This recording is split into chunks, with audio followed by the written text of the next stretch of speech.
region, regardless of their background or their nationality, are able to find security and life possible for them. Thank you, and I'm going to stop there and just see what questions and comments and discussion we might have for a while.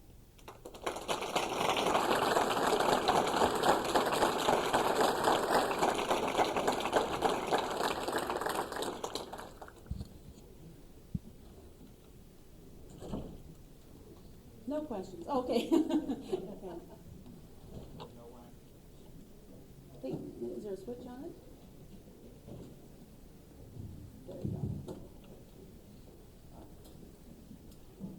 My name is Michael Gillespie. I'm chairing the Anglo Interfaith Council this year. I'd like to say that I'm sure I speak for many here when I say that we have hung on every word of your emails from Bethlehem for years now. Thank you so very much for those reports. They've meant so much. Thank you.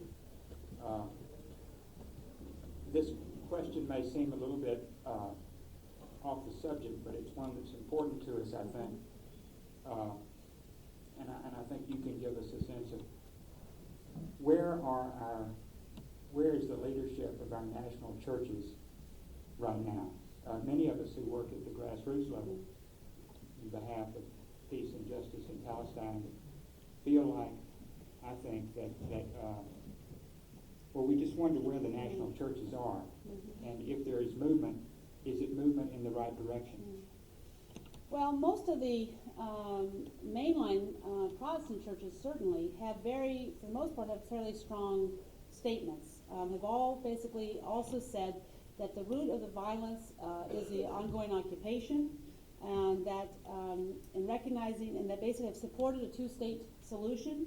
Some of them have said under negotiation, some of them have said using international law as the method of sort of setting up those two states.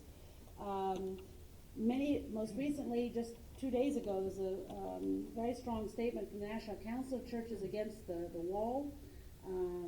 Certainly, also the Catholic Church just recently, the Pope came out with a very strong, through the Vatican, through one of the cardinals that's their statement against the wall, looking at saying, recognizing the insecurity that Israelis are feeling, that there's got to be some way of dealing with issues of suicide bombing and so on, but also seeing that in the context of the larger violence and the excessive force often used in the collective punishment against Palestinian people, and seeing that these things have to be looked at in a whole context, and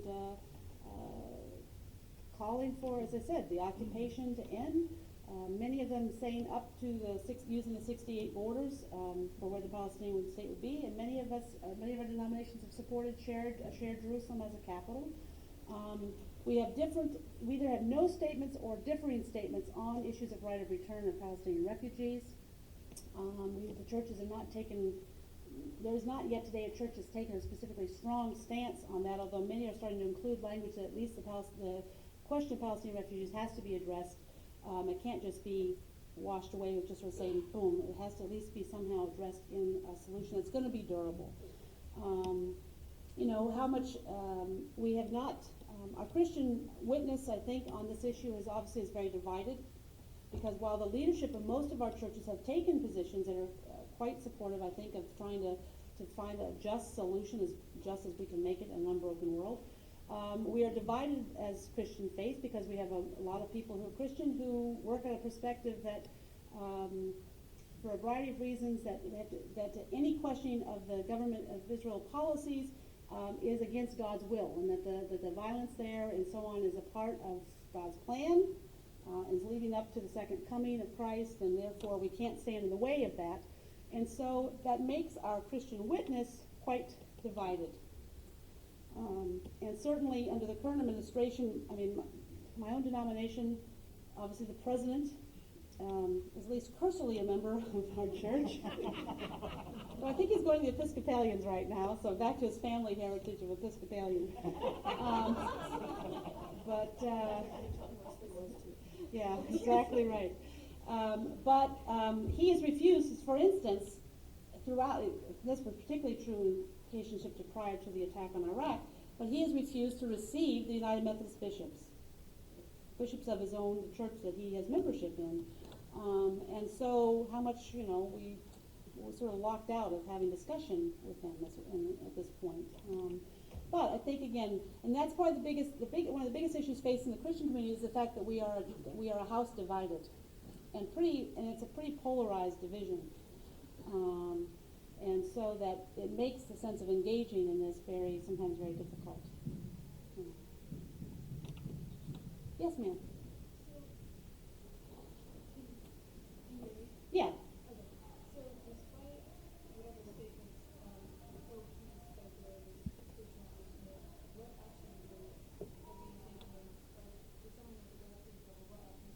Okay. There are a variety of, I'll start just the denomination and then I'll get to the grassroots short. This is one example. One of the things besides just writing statements, which just sort of fall maybe on deaf ears, the churches, particularly the Protestant denominations, have joined together under the umbrella of the World Council of Churches and have what's called the accompaniment program, and so that they're sending teams from all over the world from member churches who are going and staying for 3 to 6 months and working in different parts of Israel and Palestine, primarily in the territories, but also with Israeli organizations. One of the things that they've been doing is accompanying, say, like medical teams, because ambulances have a very difficult time doing the West Bank, and so we've got people from the churches are going as accompaniers because the ambulance has a better access to move sometimes when an international is there with them. And so one of the ways that churches have also been trying to act besides statements is trying to send people to be on the ground, to be in solidarity and to be there, trying to be a part of an effective grassroots movement on the ground there. What can you do here if you can't go? Well, I think there's sort of five things, and this would work for you even if you are of whatever tradition I think that you come from, even if you come from none. If you are sort of, I think the 5 things I would suggest. Now, the first one I have is I always put is prayer. Now, however you formulate that, and I don't mean by that.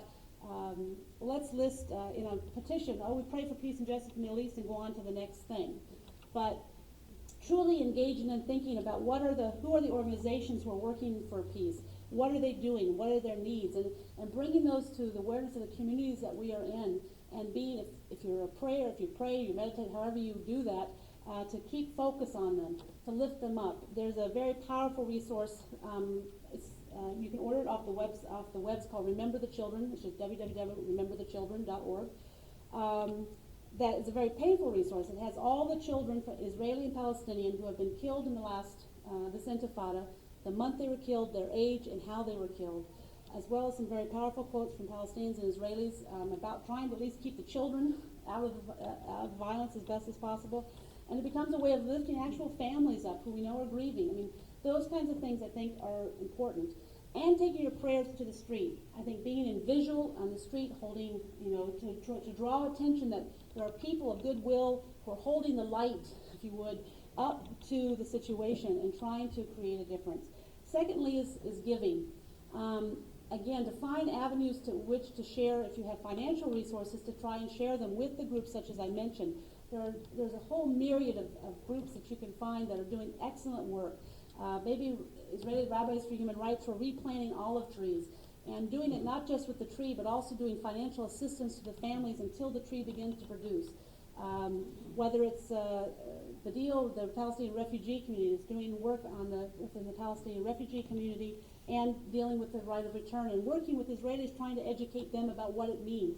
And there's any place in the schools and the clinics, these are the places that are keeping hope alive. They are the only things that's keeping us from completely deteriorating into a complete mess. But they're strapped because of the economic difficulties. So trying to give at that point, study. You have to, this is an area where you have to continue to study and to learn, to broaden your understandings, listen to a multiplicity of voices, and to understand what's happening. Now, the best way to study is still to come. Come over and let us help you meet the folks on the ground. But many people right now are nervous, and so you have to find ways. You can go to the Americans for Middle East Understanding website. They have a lot of books that they recommend. Churches for Middle East Peace. There's a whole variety of things that will give you resources that you can learn and study. The fourth is we've got to begin, and I know this is happening, but engaging in interfaith wrestling matches sometimes. but of discussion and work on this issue. This is very, very hard. This is not easy to do. This can be this topic, more than almost probably any that I know, becomes very polarized. And immediately people end up drawing camps and thinking if you're for human rights for one, that you're somehow against the other. And if you're for security for one, you're against the other. And trying to break out of that polarization, because if we stay stuck there, we will never get out of this mess. But this means also caring enough about the other people on the other side who disagree with us to not walk away from the table. It also means trying to learn to listen to each other with respect and dignity. And that's also not an easy thing to do. But it's important not only for the conflict there, because it also makes a difference. If you can go to your Congress people, and this is the fifth step, which is advocacy. If you can go to your elected officials with an interfaith group, you have more weight than if you go on your own as Christians, or if you go as a Muslim. If you go with Christian, Muslim, and Jewish group, you have the most in. I mean, you can really make a much bigger dent on your elected official. But it's also very important for our own society, because American society, I mean, I'm only back in here, for a few months, but I can already see it in traveling the country, the polarization happening in our own country along religious, political, and economic kinds of lines again. And so this being able to work on this issue together is also just essential for our own American society and who we're going to become. And last is issues of advocacy. And there's two layers to this I want to really highlight. One is, again, is media. We don't think about media sometimes as advocacy, but because the issue of study is connected to this, so many people in the United States don't have a very full picture. They have a very limited picture of the conflict. You see something, a flash when there's a suicide bomb. Occasionally you'll find a flash when there's been something happen in the Palestinian society, but nobody knows the details, the background, and so on. Especially if you have small local papers that you come from. There's a whole list of very good websites that you can get on, that you can get alternative news sources, alternative stories, analysis papers that are written by Israelis and Palestinians that are quite good. And a lot of times if you'll send those news stories, those articles or papers with a cover letter and suggest carrying it as an op-ed piece, a lot of local papers will do that sometimes, more so than even the big papers. I mean, you can kind of work if you have small local papers. And to read your paper, how are they covering the conflict? Do they cover it well or not? If not, write letters to the editor about it. If they do cover it well, write letters to the editor supporting it. That kind of advocacy is important because of the sense of how it helps the knowledge base of people and what they just generally know about what's going on. Looking at the connections, why we don't have health care and why we don't have this, education's being cut. I hear that in your university just this midterm you're cutting $8 million out of your budget. And looking at how our tax dollars are spent in other ways, that why we've been spending billions of dollars over here, but we don't have money for stuff here. Making those connections for people in the media is very important for folks. And then you do the advocacy, which we all know, which is the hard, painstaking work of going to congressional and senatorial leadership and the White House to pound on the doors to say, our policies in this are not helpful for Israel, they're not helpful for the Palestinians, and they're not helpful for us. And we need to make some shifts in that. If we really care about the people on the ground, then we have to change where we're standing.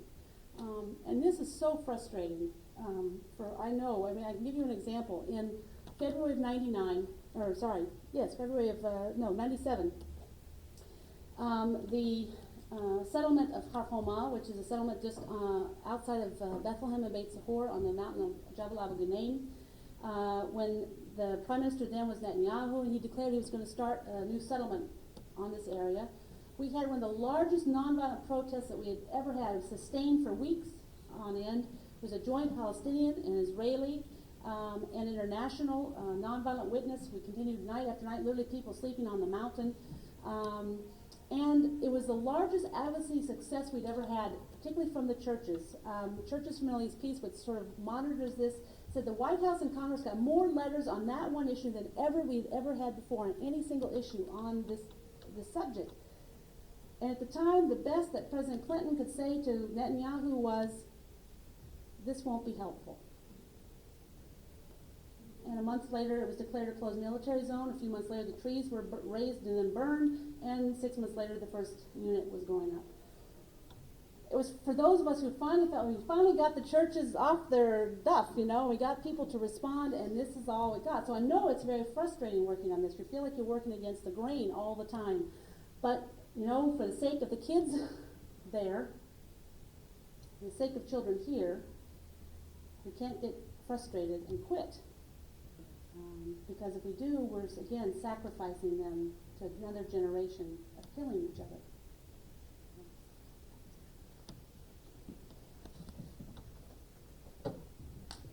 Two questions. One question is, what is your group's or maybe your own personal view on the right of return of Palestinian refugees? And the follow-up question to that, what is your group's or your own personal view on the return of Jewish refugees who at one point were expelled from what is today considered Palestinian areas, such as Rafah, Gaza, Hebron, etc.?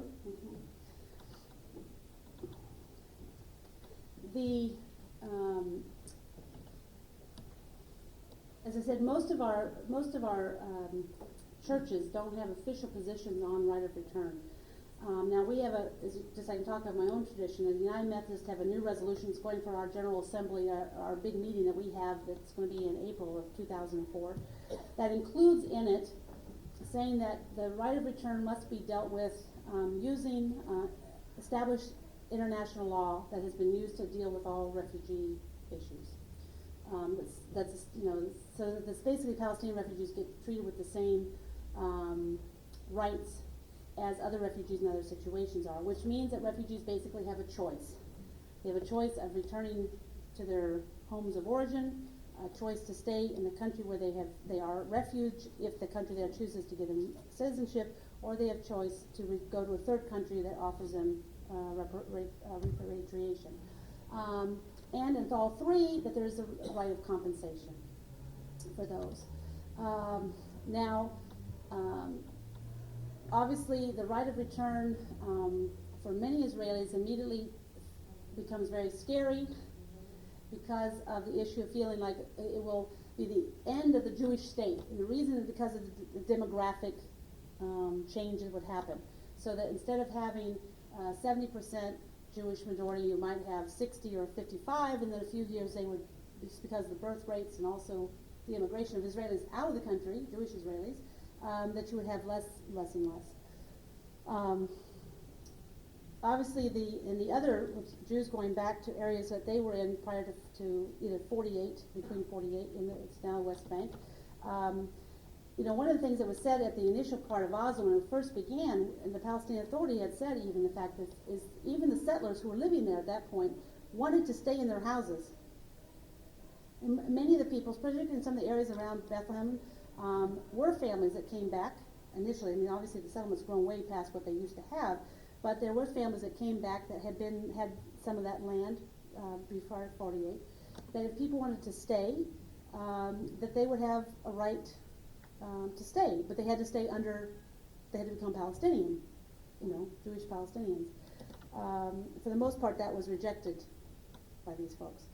Now, the way that you could do this most equitably, of course, would be a one-state solution, in the sense of then everybody could come back where they went and where they're from. Again, for many Israelis at this point, this is not, again, acceptable for the same reasons. And for most Palestinians also at this point don't want a two-state solution, or don't want a one-state, because they want to be out from underneath the boot. But I sincerely think, and I think it's becoming clearer and clearer, that unless the right of return is addressed, it can't just be, sorry, no right of return, boom, end of story, and go on. Unless it's really addressed and done in some fashion that's a just fashion, where the refugees are actually participating in that solution, then the conflict will never be over. 75% of the Palestinian population are refugees. If you want to end the conflict, you're going to have to deal with the issue. And what that means, I think there's a whole variety of solutions out there. But because actually there's been a number of the British just did a study through camps in Lebanon and Syria that had very creative answers from the refugees themselves about whether to return inside, to return to the West Bank, and so on. So that at this point, the refugees themselves have never been engaged in the process. Nobody has asked them. And so to find a solution, I think it's going to mean that we do have to bring them in. They've got to be a part if you want to try to heal some of the underlying fear and anxiety in that population. Wonder if you could give us a little flavor of the status and dynamic of the church within the Palestinian community and also among the Messianic Jews, and whether you see that these two churches might play a role leading to peace. A specific question, do you know about the Musalaha encounters in the desert? Musalaha,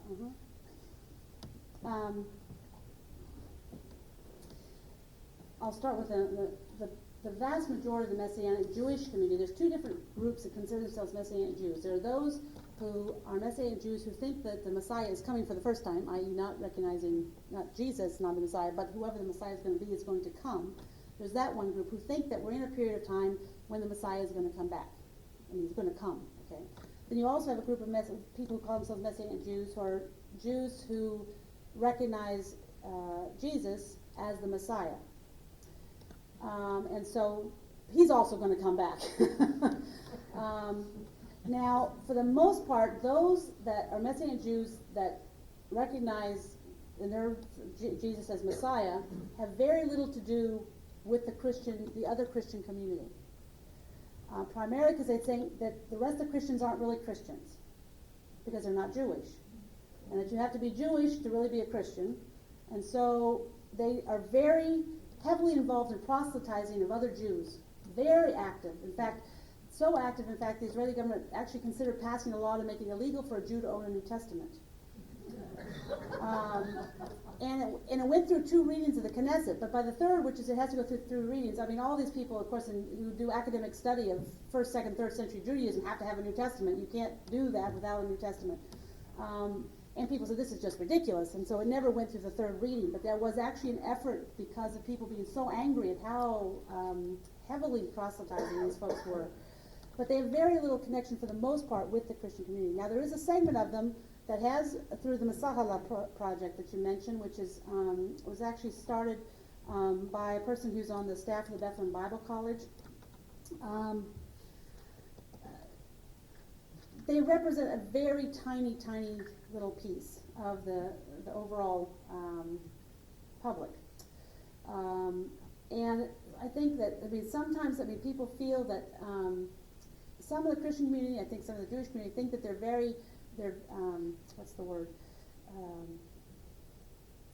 created reality has no touch with reality, in a sense. They're going out to do this sort of shared experience. It doesn't address the really underlying social fabric. But for others, I think it's this kind of conversation. Again, it's building relationships, and in those relationships is an opportunity to get to know each other better and to understand each other's concerns. And in those people that have been participating in that, have had some very transformative moments and relationships that have joined together that, again, bridge the gap between both societies, and very, very, very important. The state of the other Christian community, they are the ones who are doing the ministries of remarkable hope.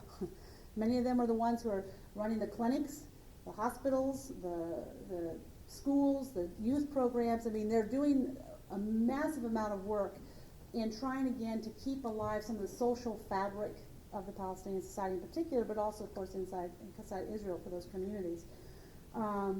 But they are being impacted because, of course, all the people are living under these conditions, and so being able to carry out these ministries has been very hard. Example, St. Luke's Hospital, which is run by the Anglican Diocese, which is in Nablus, is almost empty. This entire hospital facility, staff is there, and there are no people. Why? Nobody can get there.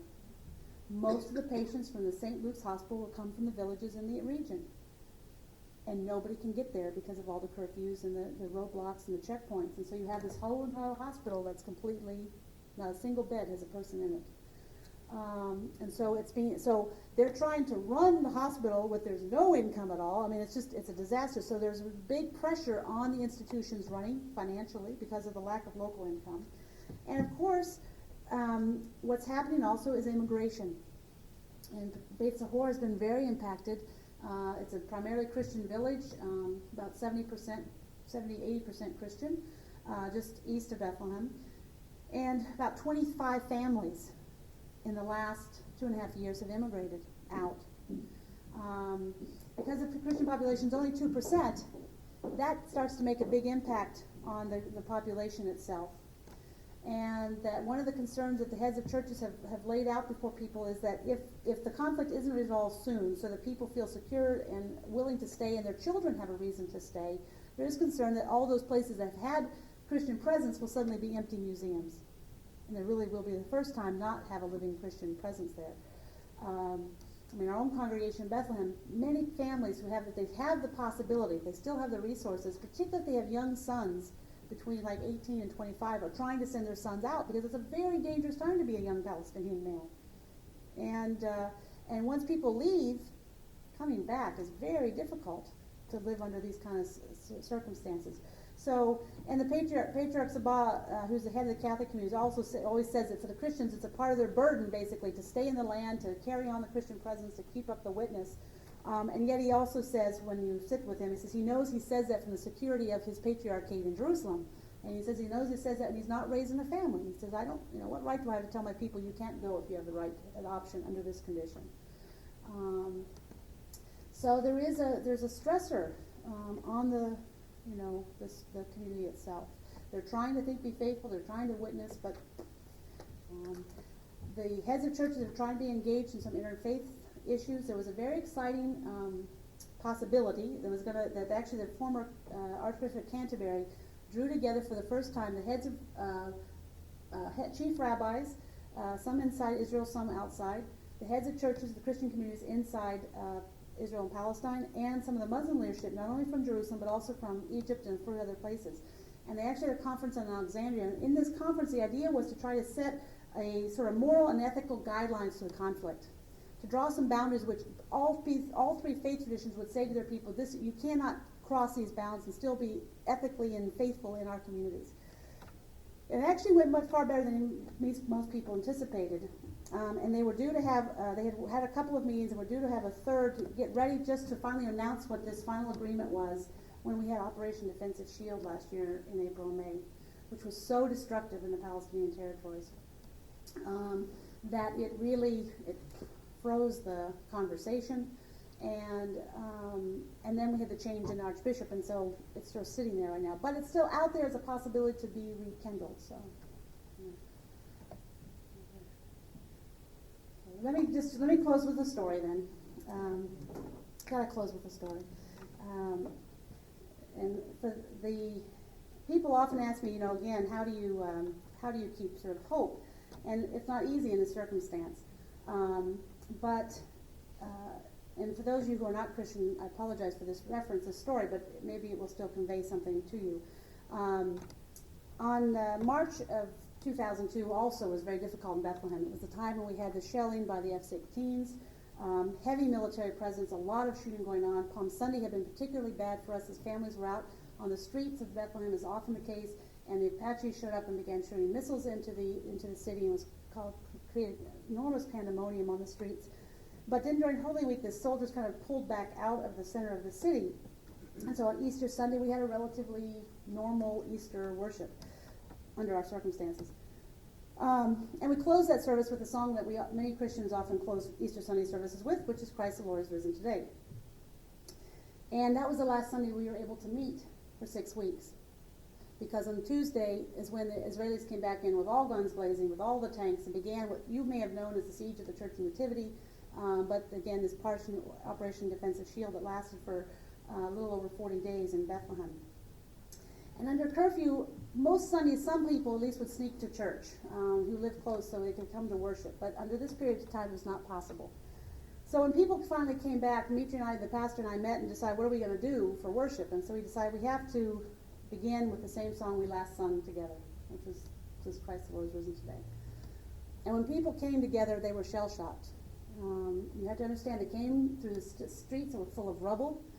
Hundreds of cars that had been just flattened by the tanks were stacked on top of each other and set on fire, so they were piled up in all the alleyways so you couldn't get through. Rotting trash for after 7 weeks of not being picked up. And someplace smells of rotting bodies for people who have not been able to be buried. It had been a very, very, very difficult time. And so people were very distraught. We also had with us, though, that day, 3 Israeli rabbis that came from Rabbis for Human Rights, who came in with the bishop. And they wanted to come. They called and said, "Can we please join you in worship? Because what has been done is unconscionable, and we want to just come and be in solidarity and just sit with people and worship that day." They were more than heartily welcomed by the congregation, so they came in with Bishop Meade to join us in service. So when we started to sing that song, it was very quiet. The church was packed, by the way, out the doors. There was not a single space left in the congregation. But the remarkable thing was, as we sang that, and people sang it and got a little farther into the song each time, you could see people's shoulders kind of roll back and take a deep breath, and it got louder and louder and louder until we got to the last verse. You would have thought you were back on Easter Sunday. It was just remarkable. And watching people's transformation on their faces go from just looking shell-shocked to sort of being present again, for me was a sense, for at least these people of faith, that they knew somehow that God had been with them, that God was going to be with them, but more importantly, that because of what they believed, that they knew that they could not only survive, but they had to write and necessity to participate in building a different world. They had courage to continue to face what was in front of them and not give up and not give in, but to continue to participate with others to build a better, new society. Again, those are the places where I think we'll find the seeds of transformation and hope that can lead us forward. Thank you for the privilege of being with you tonight. It's been a great joy.